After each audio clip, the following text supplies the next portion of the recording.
This is the SS Nemesis.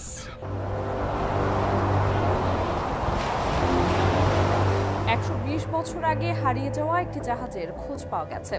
SS Nemesis নামের ওই জাহাজটি 1904 সালে মেলবোর্নে কয়লা নিয়ে যাচ্ছিল। নিউ সাউথ ওয়েলস এলাকায় পৌঁছলেই ঝড়ের কবলে পড়ে এটি।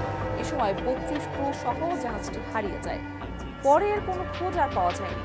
ঝড়ের কয়েকদিন পর বিভিন্ন জায়গায় ক্রুদের মরদেহ পাওয়া যায়, তবে 240 ফুট লম্বা জাহাজটি আর পাওয়া যায়নি।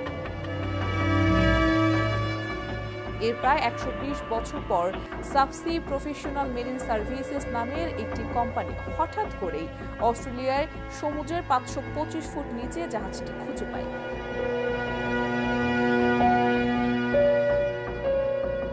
অস্ট্রেলিয়ার জাতীয় বিজ্ঞান এজেন্সির হাইড্রোগ্রাফার সার্ভেয়ার ফিল ভেন্ডনবোস এক বিবৃতিতে জানিয়েছেন, তারা পানির নিচে ক্যামেরা ফেলে দেখতে পেয়েছেন জাহাজটি প্রায় পুরোটাই অক্ষত রয়েছে। এছাড়া গবেষণা করে জানা গেছে, ঝড়ের কবলে পড়ে জাহাজটির ইঞ্জিন বিকল হওয়ায় এটি সমুদ্রের নিচে ডুবে যায়। এটি এত দ্রুত ডুবে যায় যে এর ক্রুরা লাইফ বোর্ডও প্রস্তুত করতে পারেননি, ফলে সমুদ্রেই তাদের সলিল সমাধি হয়। ওই জাহাজে থাকা ক্রুদের পরিবারের সদস্যদের এখন এ ব্যাপারে অবহিত করার চেষ্টা করছেন অস্ট্রেলিয়ার সরকারি কর্মকর্তারা, কারণ ওই ক্রুদের পরিবারের সদস্যরা জানতে পারবেন তাদের প্রিয়জনদের সঙ্গে ওই সময় কি হয়েছিল এবং তাদের জাহাজটি কোথায় হারিয়ে গিয়েছিল।